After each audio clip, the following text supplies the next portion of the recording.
Nani? Dada ya chakula. Aha, dada ya chakula. Ingia, kupo wazi hapo. Sawa. Jamani, huduma zenu ni nzuri. Yes kaka, sasa hizi kakangu. Salama tu, mnafika kwa wakati. Umeletea chakula gani? Wali nyama kaka. Kweli niliagiza wali nyama. Sasa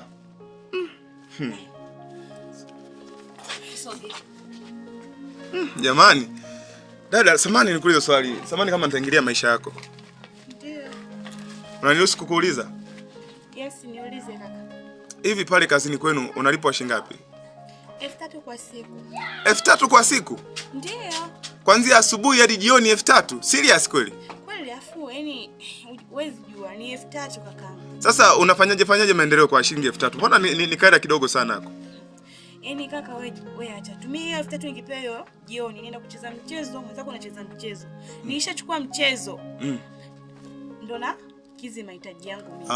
Kwa nataka niambie kwamba ukipata hiyo 3000 inapitiza kwenye mchango moja kwa moja. Ndio. Alafu mwisho wa siku unapokea ndio unafanya malengo. Yes. Ila hapo kutoboa utachelewa ise.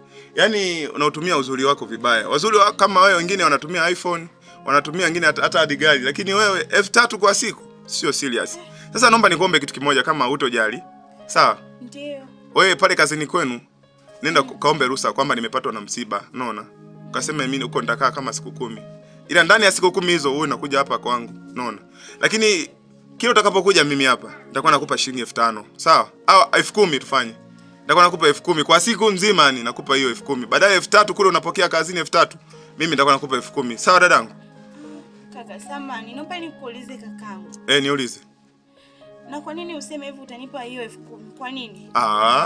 Kwani wewe mtoto uelewi?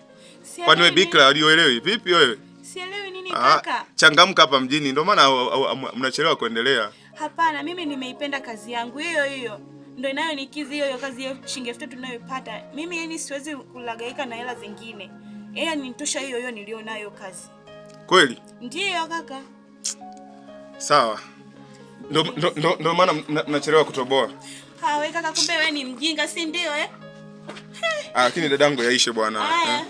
Hilo lilikuwa ombi tu, kama umekataa